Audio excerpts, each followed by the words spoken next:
America currently has a major problem. Our waists have collectively gotten this big. I love making videos about investment schemes in the shape of a pyramid, but today we'll be talking about the food pyramid and the many reasons why America is facing a major health problem. In the United States, 36.5% of adults have obesity, another 32.5% of American adults are overweight, and all more than 2/3 of adults in the United States are overweight or have obesity. This is clearly a major problem that needs to be solved. Is the food pyramid at fault? Here's the pyramid that was taught to us between 1992 and 2005. Have you had your 3 servings of broccoli today? What about your 5 servings of pasta? Around 17% of American children ages 2 to 19 have obesity. That's more than 12.7 million American children. 1 in 8 preschoolers has obesity. Do you know how insane it is that preschoolers are now obese in America? Even with the government attempting to educate our youth on health education, America's obesity rate has tripled over the last 50 years. If we go back to 1992 when the food pyramid gained popularity, America was tired of fat.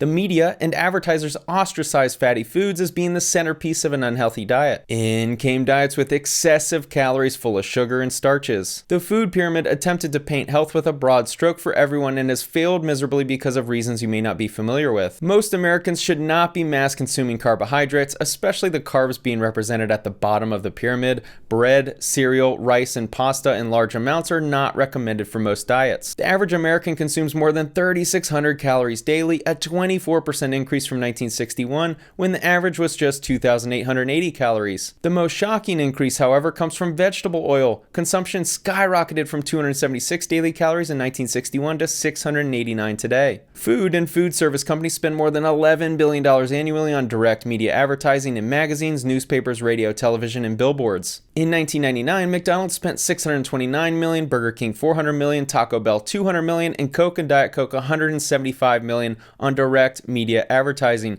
They've been advertising aggressively ever since. Nearly 70% of food advertising is for convenience foods, candy and snacks, alcoholic beverages, soft drinks, and desserts, whereas just 2.2% is for fruits, vegetables, grains, or beans. Advertising. It doesn't affect me, right? I know how to turn my head and not let advertisements alter my decision making. That's what we all feel, but couldn't be more wrong. In 2012, fast food restaurants spent $4.6 billion in total advertising. Advertising works. It's why these companies can spend nearly $5 billion a year on promoting their dog food products and still turn a profit. Preschoolers, children, and teens viewed on average 2.8, 3.2, and 4.8 fast food ads on TV daily. If you wanted to be a crazy parent, you could create a Pavlov experiment where you remove their toy or something every time a fast food ad plays on the TV, so they have a lifelong subconscious negative association with unhealthy food.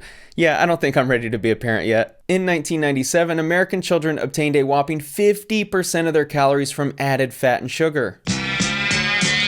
Say good morning with a dig and respect. Dig 'em. Just one breakfast starts like that. Kellogg's Sugar Smacks. Dig 'em. Toasted wheat plus 8 good vitamins. Kellogg's Sugar Smacks. A key issue we have in America is 2 competing factors: the health of its citizens and the profit of its food producers. The food producers pay lobbyists to influence our government officials. The Center for Responsive Politics estimates that food and agriculture lobbyists spent $52 million in 1998 on issues other than tobacco. A review of 30 food and beverage companies who spent the most on lobbying in 2020 showed they collectively doled out $38.2 million, roughly in line with their average during the past 6 years, according to data provided to Food Dive by the Center for Responsive Politics. Once you begin understanding how the world works, where the money goes, and who's calling the shots, you start to realize that what we're taught in school is driven by money, not by education. Food producers are incentivized to get you to eat more. Some of the largest companies in America produce the most unhealthy food. In order to hit their quarterly earnings, they need you to eat more. The rankings in 2019 representing the companies spending the most amount of money on advertising is pretty eye-opening. Nearly all of the companies listed are fast food. They need you, like their Uncle Sam, to eat more, so they keep pumping their ads in every corner of media to get you to buy more. Here's a chart representing the amount of money these large food and beverage producers spent on lobbying. In the book Food Politics, the author goes into detail about how large food producers would lobby with the government to alter the food pyramid in order for their vested interests to appear more prominent. If you're a poultry producer, you're going to lobby to have your section of the food pyramid recommend more servings per day. You may even lobby to have your section appear larger in order to compete with the rice and grain section. I'll give you an idea on why lobbying is so critical to the end message that consumers receive. Research and studies cost money. The team of researchers raise money in order to conduct their studies.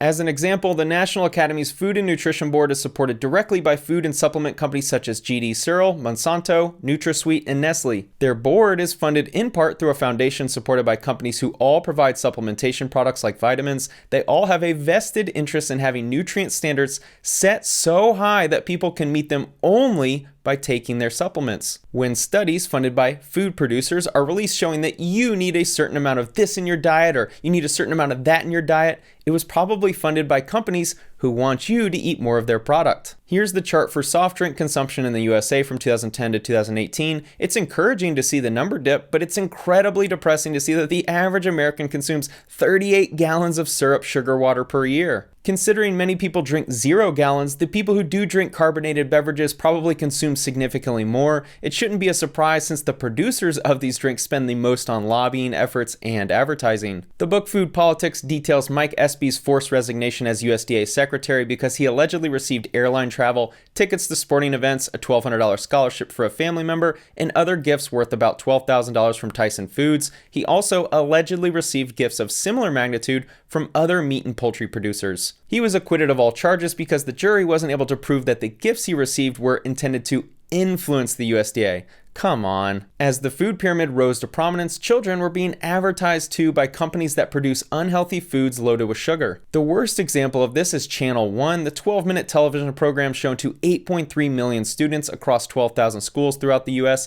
2 minutes of every program were devoted to commercials. Studies showed that the kids were unable to determine the difference between actual content and advertising as they believed Pepsi and Coke to be just a part of the show. The stat used earlier, around 17% of American children ages 2 to 19 have obesity. That's more than 12.7 million American children. 1 in 8 preschoolers has obesity. This should be seen as a red alert national emergency. But unfortunately it isn't. Kellogg, one of the country's top cereal companies, has agreed to stop using misleading terms such as healthy, nutritious, and wholesome to promote products like Frosted Mini Wheats. Similarly, Raisin Bran was marketed as the deliciously heart-healthy way to start your day, even though it contained 18 grams of added sugar per serving, which represents almost 40% of its calories. Corporations are what have programmed you into thinking you know what is healthy and what is not. From the food pyramid to the messaging used in advertising, America is fat because we've been largely influenced by companies who need you to eat more. I'll give you an example. Many people eat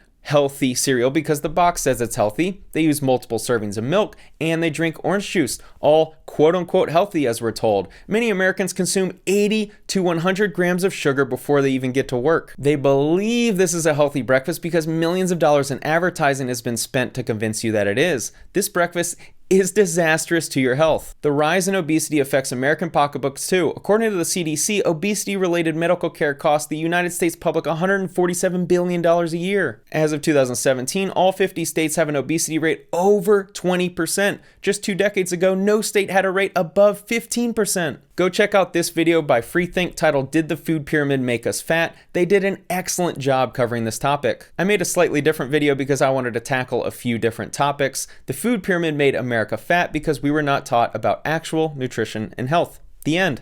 Thanks for watching.